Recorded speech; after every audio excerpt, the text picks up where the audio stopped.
once we started removing meat from our plate, I actually thought my horizon expanded in terms of what's out there. I started using foods that I'd never considered trying before. And that's very interesting, and I think that's what I always advise people when they say, like, what did you find useful, or if someone just wants to get started in being vegetarian or vegan, I always say just focus on what the new things you can have, and don't focus on what you cannot have anymore.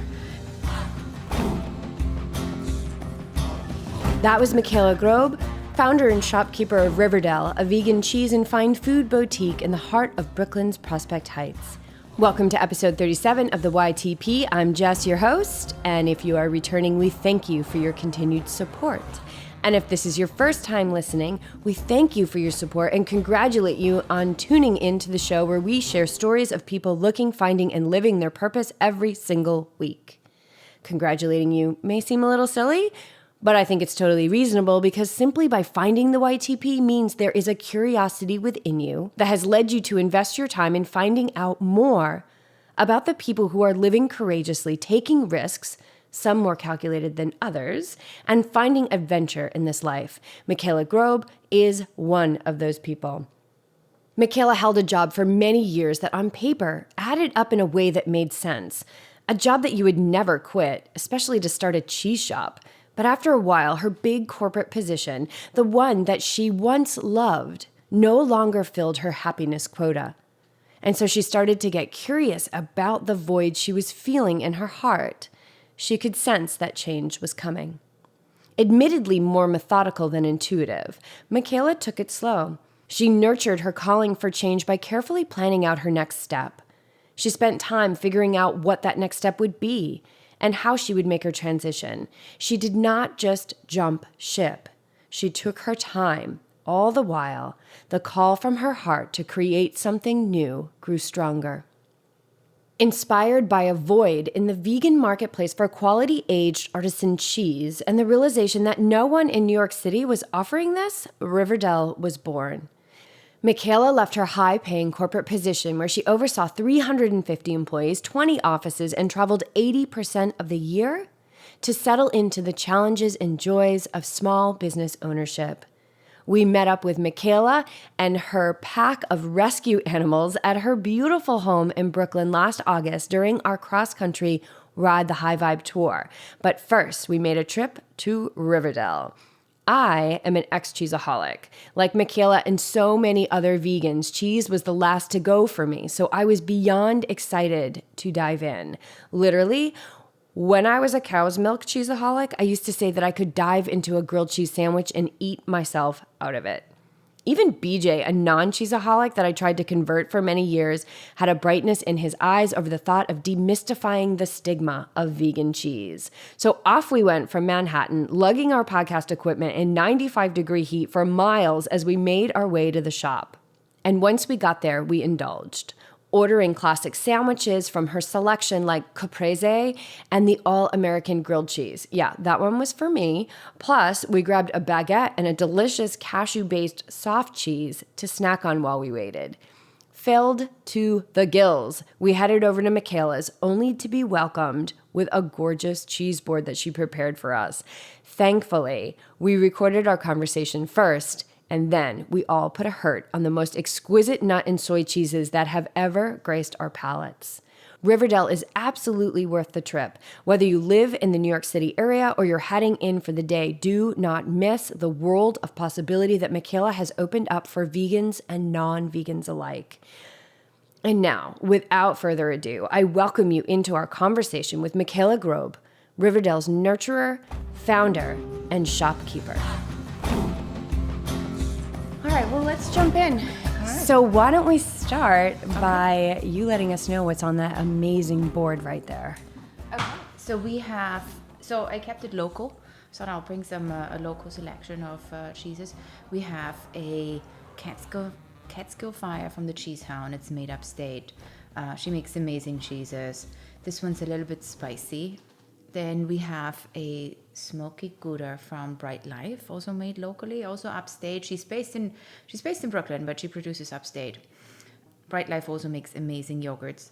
And then these two are what we make in-house. This is called Heinrich. It's a beer cheese. It's a little bit tangy, strong in flavor, has caraway in it.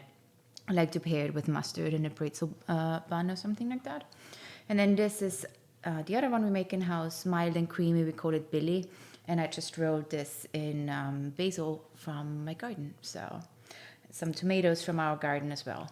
And some gluten-free crackers as well. And then do you sell all those cheeses at the shop as well? Everything, all of these are available in the shop, yes. All right, well, why don't you tell us the story of Riverdel Cheese? So the story, I think, when started already a few years ago. I always liked cheese. Then I became vegetarian, then I became vegan. And when I turned vegan, I was like, I really want to find some great cheese.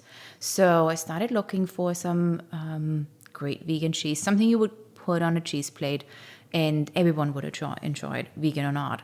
And at the same time, I started experimenting with making some cheeses myself. So, some things worked out, some didn't.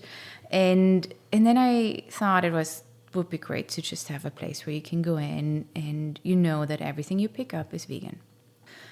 And you could get a decent cheese selection, because to find vegan cheeses, you can order them online. You can find them in some supermarkets, but they may have one or two, maybe three if you're lucky. But to really go in a shop and there are big shelf full of vegan cheeses, that just didn't exist. And I think that's where the idea came from. That plus I thought it would be great to just own a little shop and focus on something that I'm passionate about, that's being vegan and food. So that kind of where the idea came from. And you've been open since 2015. Did you open? November last year. Yeah, it's November not even been a last year. Yeah. And how's it been going so far? Very good, yeah. The people are really, really excited about it. Very welcoming. Everyone's so excited. People in the neighborhood as well, even, people that are not vegan, they were like, oh, this is a great shop. I find other stuff as well. And at the same time, we give them like vegan cheese samples and so on. So everyone's been really excited, and so far it's been really good. Have you had that customer come in? A lot of times before people become vegan, they're vegetarian, and then cheese is typically the last to go. Yeah. So have you had like non-vegan people come in who have said, oh, I'd love to be vegan, but I can't because of cheese? And have you had anyone really transform from being introduced to this type of cheese? Yeah, actually we did have a few people that came back and said like, we're vegan now. This was it. This is what we needed, and now we know where we find good cheese, and now we can ditch that as well. So yeah, we do have a lot of people. We also have a lot of people that say, I'm doing this 30-day challenge. What can I want something on my sandwich. I want something on a cheese plate, and so on. So we help them, and we always have a good amount of samples. Not all the cheeses, but we do have a good amount of samples available whenever someone wants to know how something tastes, or if they're looking for something, we give them a couple of cheese samples so then they have an idea what they like, what they don't like. Because just like with any food or any cheese, there are things you like, there are things that you don't like. It's a matter of personal taste. A lot of people think that there's the stigma of vegan cheese, what was available a few years ago, which was highly processed and maybe not so exciting. And a lot of people said, well, I tried it once, it wasn't that good. But that's changed. We hardly have any highly processed cheeses on our shelves. Everything's very artisanal, very handmade, very homemade looking, very high quality ingredients, minimally processed. So it's nice to have people come in and just be curious and wanting to find out more, and looking for help. And it's great to help them and help them make that last step. Well, I think I said to you in an email, like I was a cheeseaholic, and that was the last thing for me to go. And I remember I was working with a nutritionist, and I thought I had a really healthy diet. I was just kind of feeling tired, and so maybe I thought I had an iron deficiency. So I hired someone to help me while I was training for my first long triathlon. And I remember she came back to me and said, first of all, the iron's not your problem. It was something small, like I wasn't getting enough carbohydrates, which was actually really good news. Oh, yeah. Okay. Yeah, that's like the best news you can get. But she said, I'm really concerned about how much cheese you're eating. Like, I'm really concerned. You have it with every meal and you have it in between meals. And that was the first, it was almost like the first time, somebody maybe who has like body dysmorphia looking into the mirror and actually seeing that was the first time that I actually saw like, wow, I really am. And she said, this is not a heart healthy way to eat. So, and I loved like the smoked Gouda and the goat cheese and really, really, I just loved the nice high quality aged cheeses.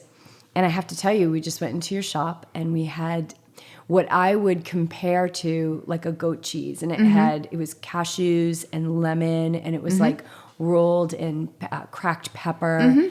Absolutely delicious. And we had it with a baguette. We had some baguette with it. It was unbelievable. I mean, I took a couple bites and I just said, there's just absolutely no reason why you have to use cow's milk to create this. Yeah.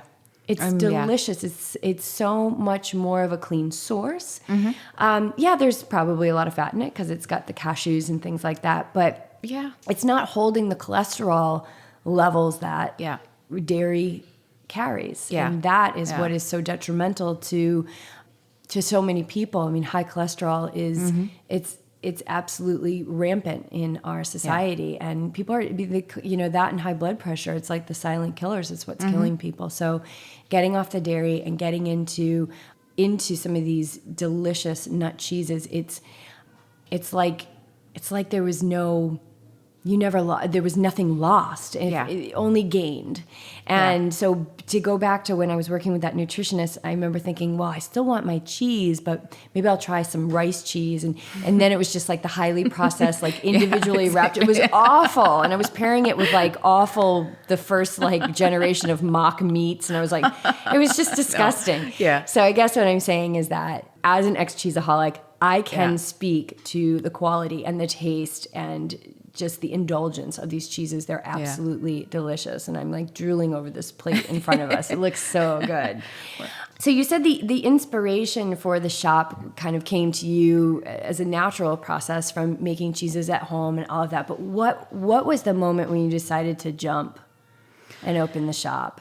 I think there were a few things. My previous career was coming to a point where I wasn't happy anymore. And I knew that, but I didn't just want to drop it. I had a lot of responsibility and I wanted to make sure that I just don't leave. And, I wanted to make sure that everything was taken care of before I said, okay, this is it. So I I planned for that. It was like the last year probably of my previous career. I had kind of thought about what am I gonna do afterwards and how do I make the transition.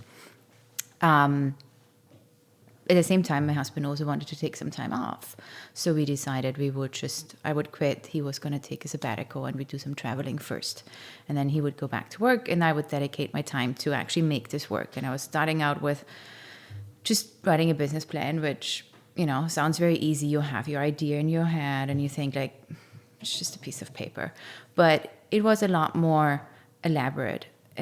But for me, I'm rather methodical, so I needed to go through these steps and had it all planned before I would take that leap. And when I made that leap, then finally to say like, okay, here's the deposit for a shop, and this is really gonna happening. I just wanted to be well prepared. So yeah, it was a combination of knowing that my previous career was not what I wanted to do anymore, my passion that kind of had shaped in the back of my head for a while now, and then actually making it into a plan was, it's kind of what helped me to get started. But also the very first time, I remember the very first time when I said it out loud is actually when it became real, and that was I joined Vegan Main Street Academy. And you know how you introduce yourself in the beginning, and I said, I'm going to open a vegan cheese shop. And that was the first time I put it out there outside of my home, outside of talking to my husband about it. And then it became real.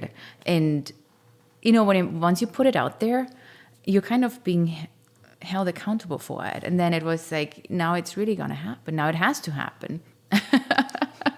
When I said that, everyone was like, oh, that's fantastic. We need that. That's so cool. Great.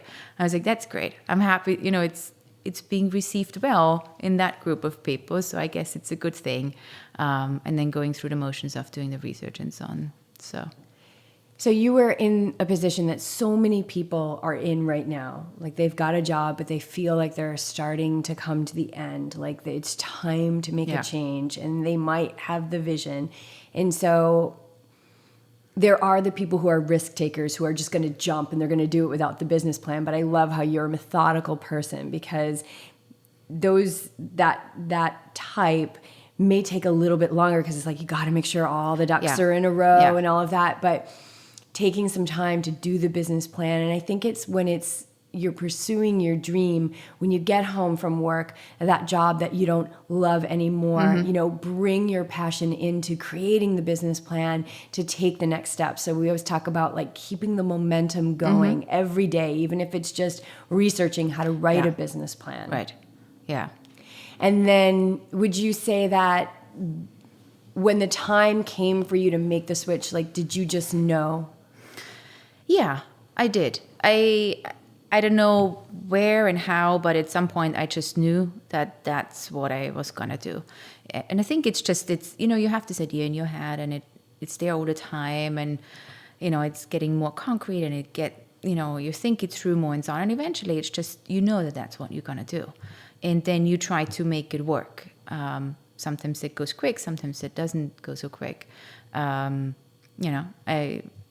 For some people, it takes years until they're ready to do it. But I think you just know that at some point that's what you're going to do.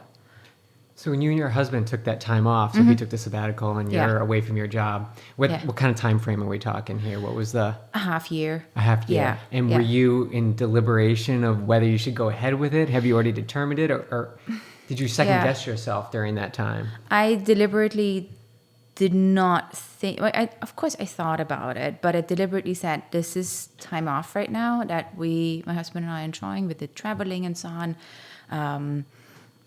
And I deliberately put it off because I said, okay, when we get back, I'm going to sit down and I'm going to do this. I'm going to do my research and everything, and I'm going to really think it through. Because it's one thing of having an idea and you think it's great and all your friends say it's great. It doesn't mean it's feasible. So I didn't want to get ahead of myself and go like, oh, this is going to be so great and it's going to be exciting. And then just find out that there wasn't a market for it, or people thought, yeah, whatever. So I didn't want to, get too excited, again, because I'm methodical and there's enough risk in in starting a business. I wanted to kind of, be prepared for it. At that time, I did not question it. When I started with the whole research and so on, there were times where I thought like, I don't know. I don't know if I can make this work.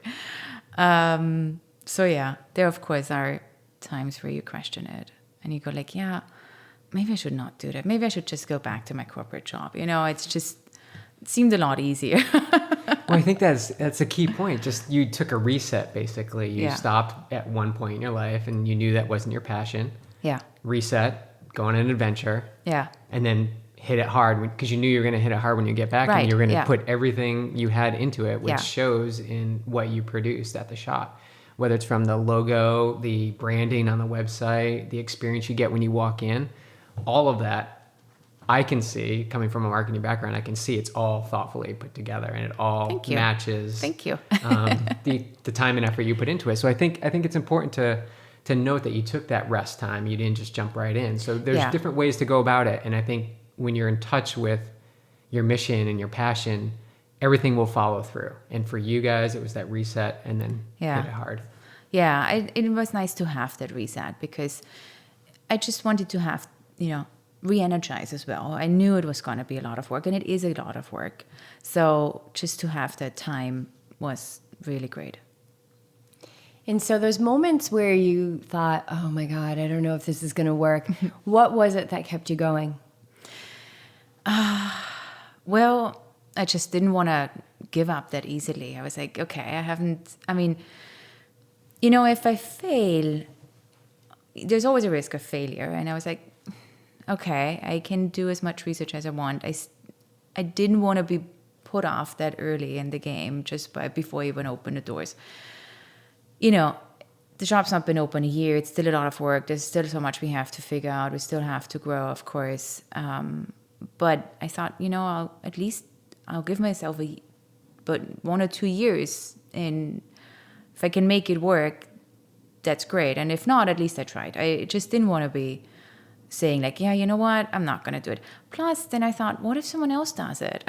Then I thought, it is a good idea. When I go in and then someone else opens it, and I go in the shop and I was like, I wish I would have done that. You know how you have sometimes these thoughts, and I'm like, no, I'm just going to do this. What? Of course I can fail, but it's been my idea for such a long time, and I didn't want the idea to just disappear and never become an actual place where people could see it and so on. So there was too much of me in there that I thought like, no, I just cannot just give up so early. You asked yourself a question that when I'm working with people, I ask them when they say, when they're expressing that they really want to do something and everything, but then they have that fear. I always will ask them to ask themselves, if you don't do it, how is that going to feel? Mm-hmm. And that's always, I always find that that's a really easy answer, easy question to answer. Like they've got that. It's like, well, God, if I give up on this, that's going to feel awful. Yeah. And so there has to be, you have to be willing to walk into the unknown. Yeah. To do something like this. And so you said you're methodical. Would you consider yourself to be intuitive?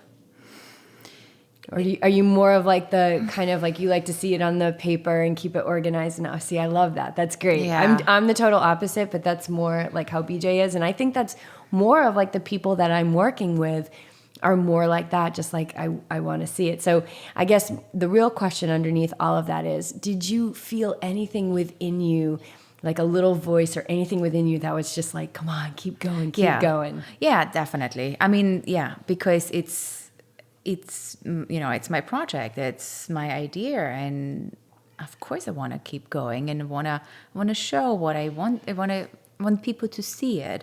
So yes, there was definitely this little voice and this passion. Yeah, so that helped you kind of get through those tougher parts. Yeah, absolutely. Especially once you have a certain vision, you just want to see it happening. I guess, you're methodical. You want to see things, right? And did that vision get stronger and stronger, like more clear as you get closer? Yeah, definitely. Yeah. In your support circle, so as you come up with new ideas, there's the people that jump on board and they're right behind you and they're supporting you. But then you get some people, usually sometimes family members, that are like, what are you doing? Yeah. You're leaving your corporate job. Oh, yeah. Yeah, definitely. My parents, of course, there was not, what, a vegan cheese shop? Why? And, the whole vegan concept's very strange to them anyway. So, a vegan cheese shop that was just, and you have such a great job, why would you do that? And so, they were rather concerned. Some outside factors. Yeah, you're going to have the naysayers. And how did you work with that energy? My parents live in Europe, so they don't travel much. So they've never come here. They'll never come and see it anyway. So I'm like, you know what? It really doesn't matter really to them where I go to work every day. I'm assuming they're not vegan, or are they vegan? No, not at all. That's why, it's this whole veganism is a very strange concept to them. And where do they live in Europe? In Austria. And that's where you're from? Yeah. And what's the vegan scene like over there? Do you know? Do you go visit? It's getting really good. A few years ago, it wasn't much. And where my parents live, it's very remote countryside. One of my sisters became vegan. Her 2 daughters are vegan as well. So they keep, feeding me news of what's going on. Oh, that's so cool. And I went back 3 years ago and we stayed in Vienna for a few days. And Vienna is a small city compared to New York, but they have 2 vegan supermarkets, all vegan supermarkets. So I was blown away. Then we take the train and they have a vegan option on the train menu. So again, I was blown away. I was like, wow, this is, 5 years ago, that was not there. And then my sister tells me that this very remote countryside has once a month as a vegan meetup in a pub, which cooks vegan for them on that very day. So that's so cool. That was, and for those countries being such very heavy meat countries, that's a great step. And I do go back there once every other year or something like that. And we usually like to travel some other countries in Europe. And I see it in a lot of countries. We went to Italy last year. Same, a lot more vegan options available. So it's getting there. And it seems almost a little bit faster, or maybe because I only see it like every 2 years. So, it's like a fast forward kind of movie then. I hear that it is moving pretty fast over there, but I've got a lot of hope for us here. And I hear that Brooklyn is quite a vegan-friendly area. Is that correct? Oh, yeah. I was reading, prior to your shop opening, I was reading a little bit about like the coverage that you were getting. And there was one comment like, of course, Brooklyn's getting a vegan cheese shop. I saw that one, yes. Yeah, which is great. So I want to get into your story because I want to learn about what you were eating when you were growing up. But I want to ask you one thing is, can you share with us what you were doing what was your job prior to opening the shop? Yeah, I worked at an online company for online hotel reservations, and I ran their sales department. I was a sales director. I had about 350 employees, about 20 different offices, and I traveled 80% of the time throughout the US and Canada. And I started out actually, I came to the US because of my job. I came here and started the whole business from scratch, basically. So our head office was based in Amsterdam. They sent me here, but 10 years ago now, I think, to start it. And, so the whole starting something from scratch and kind of you're really going door to door wasn't new. So I felt like that was something that's somewhat of a transferable skill, market development and, building something up. So that was, that prepared me a little bit. And our former CEO was an entrepreneur, and he instilled these entrepreneurial ideas a little bit in us as well. So I think that helped me to start this business. Absolutely. We were actually interviewing somebody the other day who was a teacher, and same kind of thing. Like she was just like, I'm done teaching. Like I have to do this other thing. I have to follow my passion. And the funny thing now is that he is working with his passion, educating people on, the ethical treatment of animals and all of this stuff. And he'll be coming up in an upcoming show, but he's essentially teaching. Right. Yeah. Right. So we look back. So this is what I want to share with people because I see this all the time. And I see it even in the life that BJ and I are living now, is that everything we did leading up to this, we are using it. Right. We're using it. Like it allowed us, like we took the jump. Like when we get fearful about taking these risks, because it's like, oh God, what if it doesn't work out, blah, blah, blah. But you had already built a massive business from scratch. Just because the business already existed, it didn't exist here. Yeah. That everything we do is preparing us for what's to come. And I believe that even in the challenges, like the challenges that we face, they're preparing us for future challenges. So there's always things to learn, but I want to kind of assure people of that something, whatever they're doing now, they're probably going to take some of those skills and they're really going to help them as they pursue their dream, because there is no mistake and we take it all with us. Yeah. We take it all with us. And I think that's for whoever considers a career change, whether it's starting a business or just changing a career. I think if you go back and see actually what did I do in the past or experience in the past that may be helping me or is relevant to what I'm doing in the future. So sometimes you see that there are similarities, even if what you're planning to do is so very different, but there's probably something you can look back on and find that, you know what, that's a skill or that's an experience that will probably help me in this. I think a lot of people forget that actually, that, even if it's something new, if they're starting a new chapter, there is something in the past that will help them. Like you said, there's something in the past that prepared them for that. And it's not a waste of time, no matter what your career is.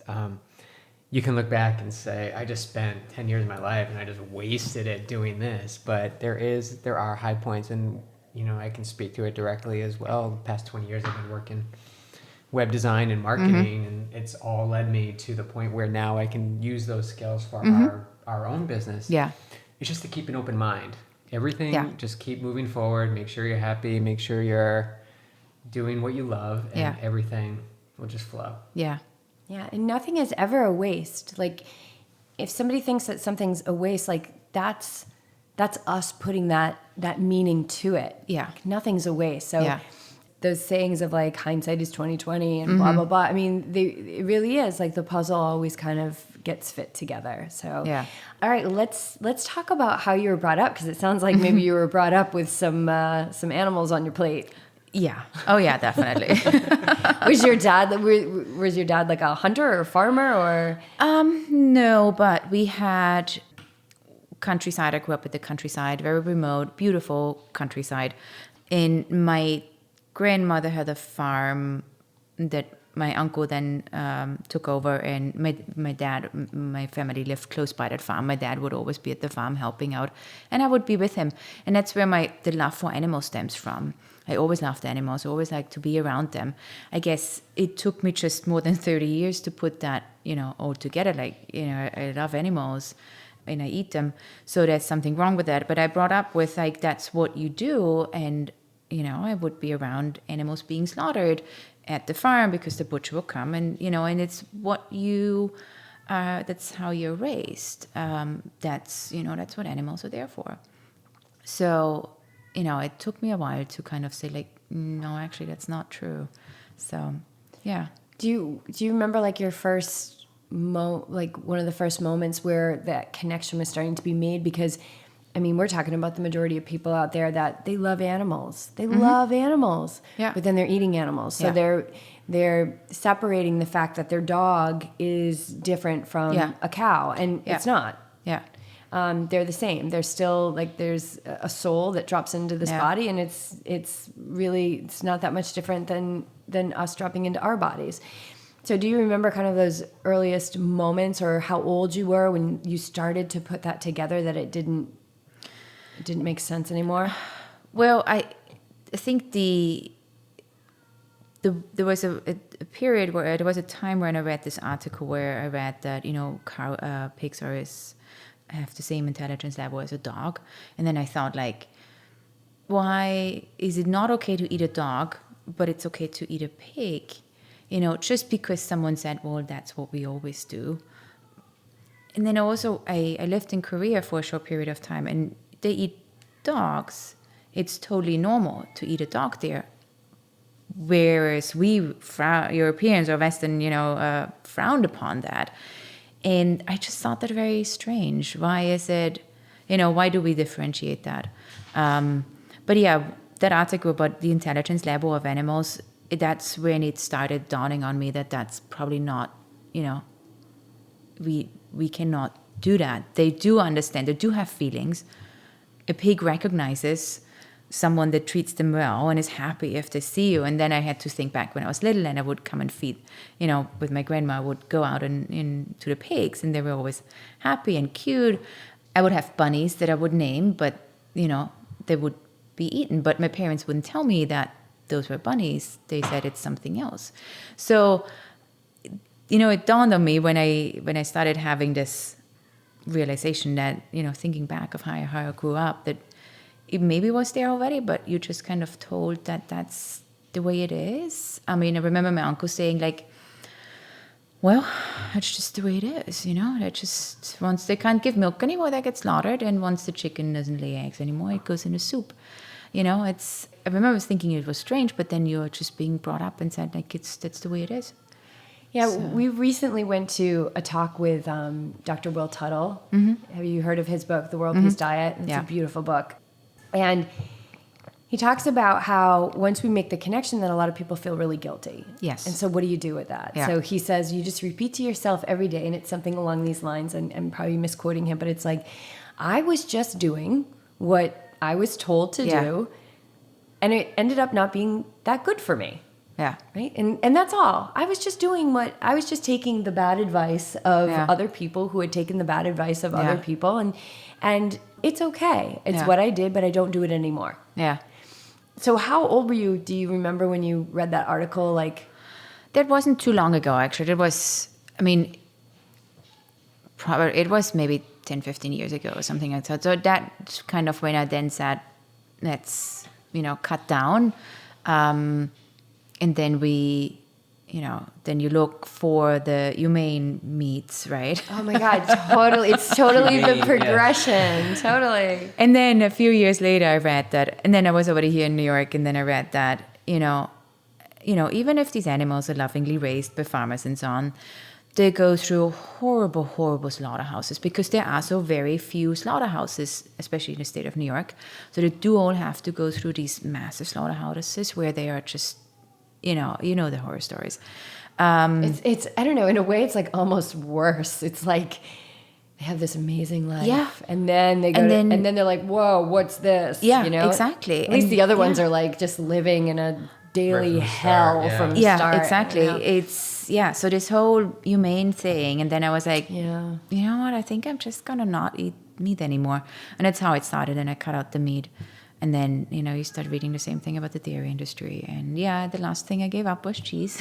Of course.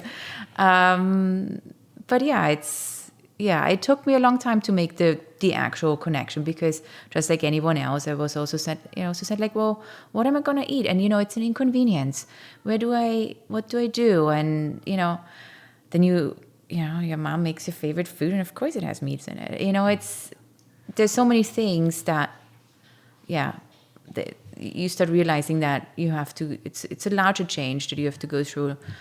I don't think once I made the decision, I didn't think it was that difficult. It's more a psychological change, I think, that you just have to go through and get comfortable with.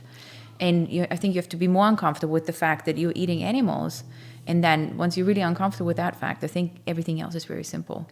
Yeah, it's just, you're breaking like ritual. This is ritual. And BJ grew up with an Italian mother, so there was always like tons of meatballs and sausages and all of that. And I grew up with, the roast in the oven all day on Sunday, or the crock pot going, and that's what we would eat. And for me, from a very young age, I understood that there was some kind of disconnect. I didn't understand it, but I did it anyway, because I thought that was food, and that was what you were supposed to eat. Yeah.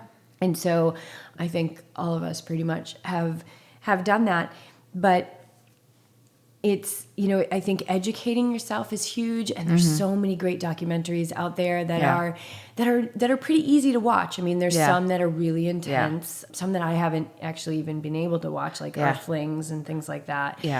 Just educating on the nutritional piece of it is a great place to start. Forks Over Knives, I always say that one. Forks Over Knives. But just trying alternatives. So things have advanced so much, and I can't personally speak to that. We're only into this for 4 years now, but just the taste of everything is so delicious. That there is no reason why you need to have the other stuff. Absolutely, and I totally agree. And so many, for some people, it's like, what am I going to eat, or what do you eat? I always get the question. I go like, I don't know. I eat so much. It's not like I look like I hardly get any food, Find it very difficult to answer because there's so much, and it's so good. And, whether you want meat alternatives or not, it's just, I think it actually, once we started removing meat from our plate, I actually thought my horizon expanded in terms of what's out there. I started using foods that I'd never considered trying before. And that's very interesting, and I think that's what I always advise people when they say like, what did you find useful, or if someone just wants to get started in being vegetarian or vegan, I always say just focus on what the new things you can have, and don't focus on what you cannot have anymore. And then I think again I think it's a psychological mindset. Then suddenly you don't feel like you're giving things up. Because I feel that some people think that they're giving things up. And I don't know that that's the right attitude towards it. No, it's just a shift. Giving things up to me sounds like a deprivation, and you're anything but deprived when you're eating this way. Yeah. And the idea of so many people walk into this and they're so confused. They have no idea. But again, it's this breaking down of ritual, and it's adopting this new mindset. And it's no different than what we were talking about earlier with you leaving your job and starting something new. It's walking into the unknown and understanding that, I mean, there's so much support these days. There's so much going on. So let's talk a little bit about these cheeses. Like, we hear a lot about nut cheese, and, you know, I can whip up some cashew cream in my Vitamix and things like that. But these aged, like, beautiful handcrafted cheeses, like, can you give us kind of an idea of how they're made? Where did you start? What did you first start making at home? What I first started making at home was, I think I started making with something with soy milk. So I got Miyoko's book about vegan cheeses. That's actually what started me off on making cheese at home. And I think the first thing I made was some sort of beer cheddar or something like that, which was delicious. That sounds so good. So yeah, I think I pretty much made every cheese in her book. Some turned out okay, some were like really good, others were maybe not so exciting. At least didn't quite come out the way it's supposed to be. But yeah, I just started doing research online, and basically the easiest way you can start is really with your just nuts. And well, some people say you make nut paste. I try not to say that because it's so much better than just nut paste. But yeah, cashews, macadamia nuts are great. Almonds are great as well. Use raw nuts. And of course we use organic, and a lot of our cheesemakers use organic ingredients. And you find something to ferment them with. You could ferment them with, like, the one cheese we have here is we use beer to ferment it. So yes, we grind the nuts up and we use the beer to ferment it, and we ferment it for a few days. In this one, we use something called Riverdel, which is a fermented grains, basically, only the liquids. And that's what helps the fermentation process. And you could also just use acidophilus, you could use kefir, you could use wine. So whatever has bacteria that helps the fermentation process, you can use for fermentation. And then you put it into a sealed, like, glass jar, or? Yeah, glass is good, or a plastic bowl or something like that. And then we cover it with cheesecloth, because if you make it airtight, it can't breathe really, and then you get, it's not sweating, and you can get moldy as well. If you make it at home, you can also use it at room temperature, covered with a cheesecloth or something like that. We use dehydrators for it because they have it's a more protected environment, and the temperature stays the same throughout the fermentation process. But before I used the dehydrator, I just had them ferment them at home. But it's just, doesn't always work perfectly because you just don't know what's in the air. Right. But it generally works. You can just ferment them at home.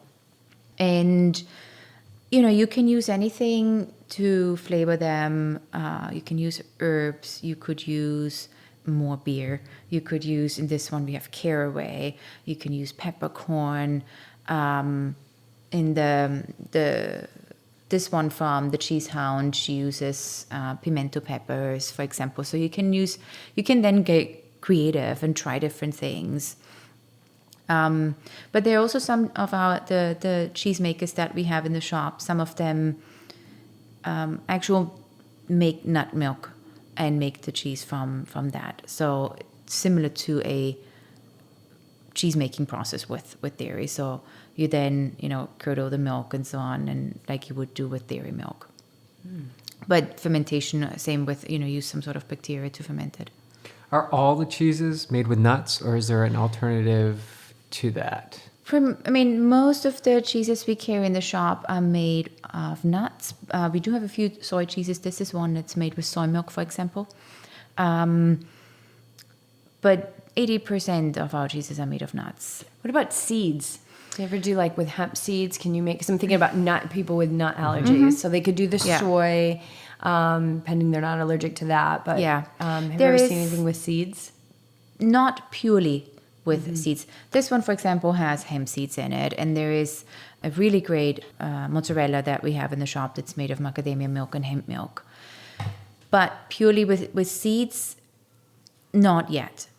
We are experimenting with something that is seeds only or something like that, for people that are allergic to nuts, because we do have some people that come in that are allergic to nuts, and some of them, go for the soy-based cheeses, but some people don't want the soy either. So we've been experimenting, but it's not quite there. There's still, some of the seeds can be very bitter. Pumpkin's nice, but it gets very green and also can get bitter after, and I like to age the cheeses. So I'm still working on something like that. I think that will be the next thing, because we do have a lot of people that are asking for that. And we were talking before we started recording about how Riverdel really is one of the first of its kind, so that there are some other cheese shops in the States. But how is this one? How does this one differ? How does yours differ from the others that are out there? And where are the others, just in case anybody's listening and they're not in the Brooklyn, New York City area to get here? Well, there is Fromage in LA, and there is Utopia in Oregon, Portland, Oregon. And then there's another one here in Brooklyn. It's Dr. Cow. And the way we are different is that we focus on really having one of the largest selections of cheeses. We do make our own cheese, but it's not our main focus. It's nice because we do have some nice cheeses, but most of our inventory, 95% of our inventory are other brands. Whereas some of the other cheese shops, Dr. Cow focuses on selling their own cheese. So does Fromage. And Vitopia does sell some of the other brands as well, but they also it's a cafe and a shop and so on. So they do have some other products, but they have a large selection of their own cheeses as well. So the way that ours is different is really just having the largest selection that we can possibly have from all over the country. I'm really trying to get some European brands in. It's just not that easy. But yeah, really having the largest selection of cheeses is one place where you go and you'll find something, whether you want something, spicy or something mild or something creamy or something firm, there is some sort of cheese available for you. And have you guys thought about doing anything like in the future online where people can buy the cheeses, especially your own signature brands? We do get a lot of questions for it, and the short answer is no. I was thinking, how do you ship them and everything? Exactly. There's so much that goes into that. And there are a few online stores out there that only do that. And they do it very well. My vision was always to have a brick and mortar store. I never wanted to be an online store. We do get a lot of requests, but with our shop right now, and you've seen it, it's small. We have no storage.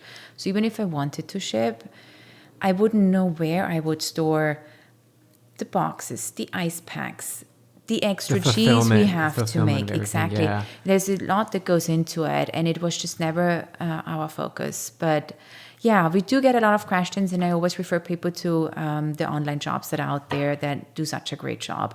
It's not, it's not our focus. So what about local restaurants and supplying to get sort of like your product in the face of customers who may not come into the store? Yeah, I am. That's the next thing I'm going to work on, and I've been already dabbling in that a little bit. But it's our first year, so I didn't want to be too distracted by that. But I just dropped off some cheeses to the Natural Gourmet Institute. They're having a Oktoberfest coming up, so they may feature some of our cheeses. A restaurant down the street from where our shop is, I dropped some cheeses off there because just to have that available, it's a Mexican restaurant, so they may just put it on the menu, and then I can also say to our customers and say like, hey, there's a restaurant that has vegan cheeses, and yeah, I mean that is something I want to look into a little bit, yeah. And we were talking on the subway over here about pizza shops, like pizza. Like I'm craving pizza right now. But the option for us to go in and get a pizza is to say, can we have a bunch of vegetables on pizza with no cheese. Right. Yeah. So you're missing one of the greatest things out there. I know, the melty gooiness. Yeah. Yeah. I'm sure that will be in the business plan phase 2 or 3. We'll see. Yeah. So how has the first year gone? Very well. It's actually been, knock on wood, better than expected. I am very happy with it so far. Every week, every month is just a new experience. August is very slow. I kind of expected it, but then at the same time you worry and you go like, I hope the people are going to come back on vacation and so on. So, you have your worries, you have your doubts all the time. And then, I'm always looking for other things that I can do. And we're going to start with online ordering for our sandwiches.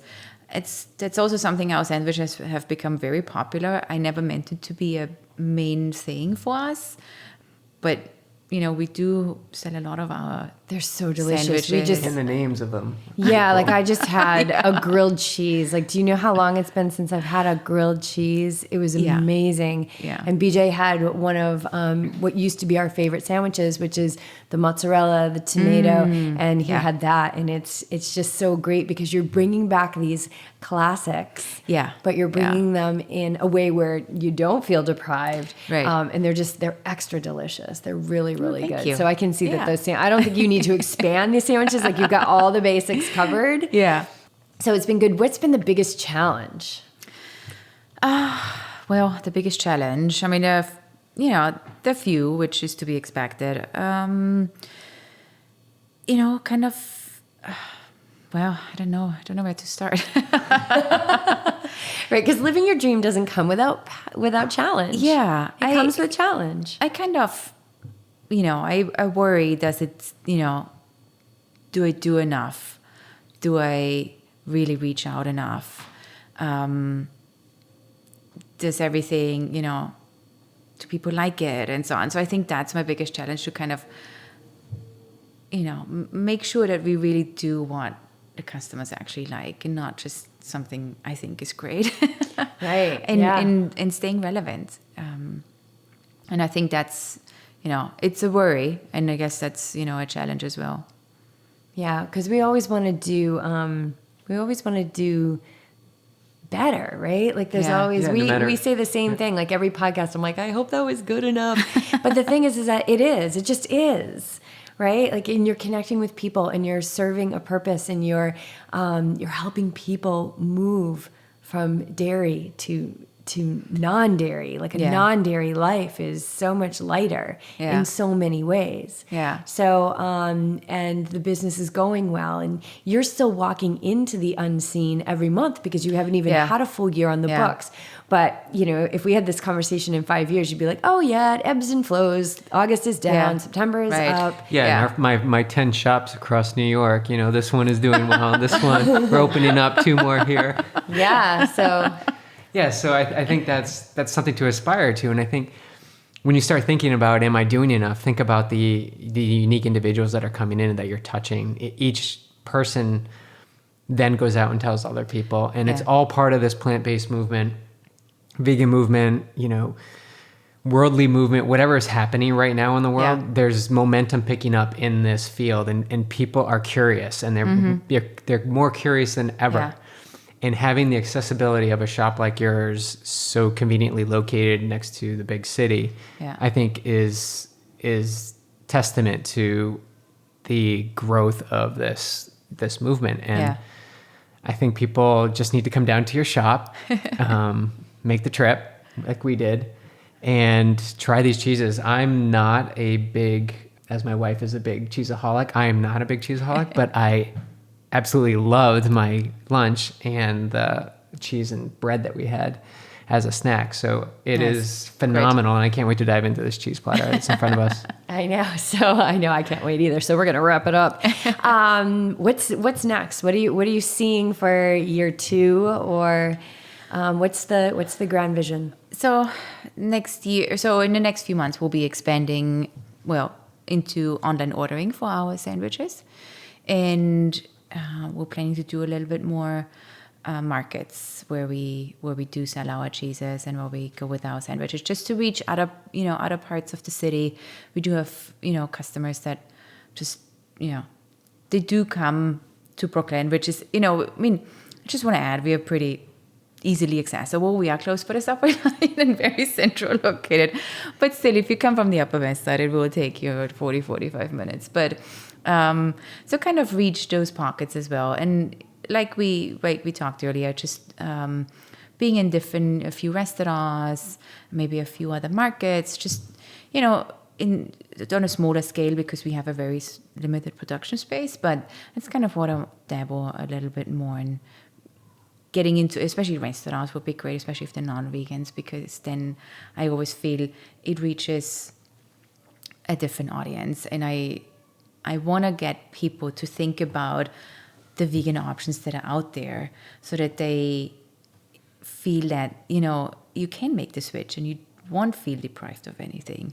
So I always like when I get in front of an audience that's actually not vegan, as much as I like to be in front of a vegan audience, but I always like it when I can get non-vegans excited about the cheese. I think that's, when that's what is really fun. When we had a couple of customers that came in, and they come in regularly, but they're not vegan, but they just like it. And that's great. It is. It's so good. I mean, we're so redundant at this point, because it really is. It's absolutely exquisite food. The shop is beautiful. Your whole brand is gorgeous. And so the person listening who's at their job with their earbuds in, pretending to be working right now because they don't love their job anymore, and they've got the vision, and they want to take what would be your advice to them? Like, they're still at their job, they've got the vision, but they just don't know how to jump or when to jump. Well, I think my advice would be that, if what's really important to you, and if you're really passionate about that, it will work out. It may not work out tomorrow, but, look into it, do some research, dabble with it, and, maybe in a few years it will work out. But I think if you've set your mind to it, it can work out, definitely.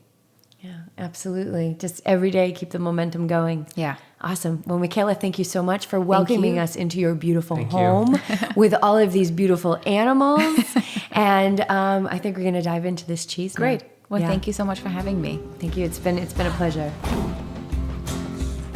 All right, that's it. Another awesome story of someone who is willing to follow the signs of her unhappiness, find another way, and create her new professional path, which is serving such a great need. Michaela has literally opened the door to possibility with Riverdel, giving so many people that final reason to move from vegetarian to vegan, and it was all because she was willing to let go of what looked good on paper. So consider this. If we all just live our lives in a certain way because they look good on paper and the numbers add up, regardless of our deep sense of contentment and happiness or lack thereof, I fear that we're going to lose our sense of adventure, our power of vision, and our strength to see dreams through to fruition. And it's not about just quitting your job blindly. It's about patience and steadfastness to follow the divine timeline that is always in flow. But I guess my final word is, don't wait. If you're sensing a lack of fulfillment in your life, start to get curious about it. Water it every day with an open mind and love. It is an energetic force, and it will show itself to you over time. Just moment by moment, let this life unfold. Okay, that's it for this week. I will be back next week with The Beej and our monthly Ask the YTs show. So if you have topics, questions, issues you want to know more about, hit us up on social and let your voice be heard. Until then, let's all stay curious about this grand adventure of life. Resist the negative that is so available and keep riding the high vibe.